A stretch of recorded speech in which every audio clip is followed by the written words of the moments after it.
Baby Knight et Dreg, le mystère des crayons disparus. Au cœur du carnet magique, où chaque page était un nouveau monde, vivait Bébé Chevalier. Un petit chevalier courageux, vêtu d'une armure de papier et d'un casque bancal en forme de stylo. Son meilleur ami, Dreg, un grand dragon rose tacheté de vert et aux ailes trop petites pour son corps, essayait toujours de voler, mais finissait par s'écraser contre les arbres ou par faire des culbutes. Les deux amis passaient eux leur journée à explorer les pages colorées, à dessiner de nouvelles aventures et à réparer les dégâts laissés par Waldo.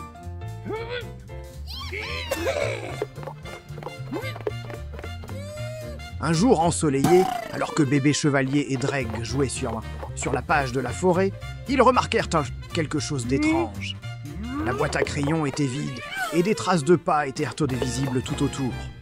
Bébé Chevalier, avec ses grands yeux bleus, fixait la boîte vide, perplexe, tandis que Dreg, toujours aussi maladroit, reniflait l'air et trébuchait sur un crayon égaré. Sans crayon, le monde des cahiers était en danger.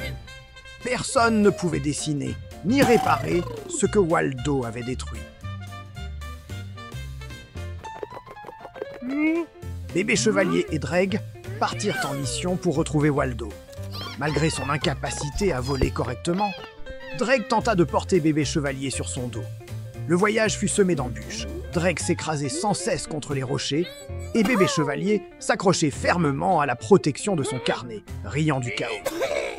Au loin, on pouvait voir Waldo s'enfuir avec un sac rempli de crayons volés, persuadé que personne ne pourrait l'arrêter. Au fond de la grotte, sur la page de la montagne, Waldo s'activait à son dernier projet. Il avait créé un super crayon géant, rayonnant d'énergie magique. Lorsque Bébé Chevalier et Dreg entrèrent dans la grotte, Waldo esquissa un sourire narquois, certain de sa victoire. Dreg, cherchant à l'intimider, tenta de cracher du feu, mais ne cracha qu'un léger nuage de fumée, le laissant encore plus perplexe. Réfléchissant rapidement, Bébé Chevalier lança son crayon magique comme une lance, frappant le super crayon et le brisant en 1000 morceaux. Dreg, tentant d'arrêter Waldo, trébucha et atterrit sur lui, piégeant le méchant sous son corps massif et maladroit.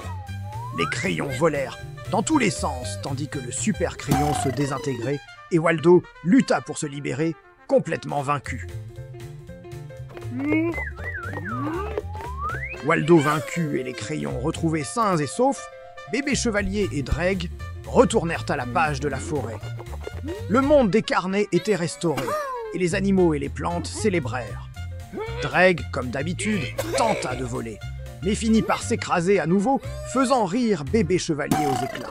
Malgré le chaos et les mésaventures, les deux amis parvinrent toujours à sauver la situation et à bien rigoler.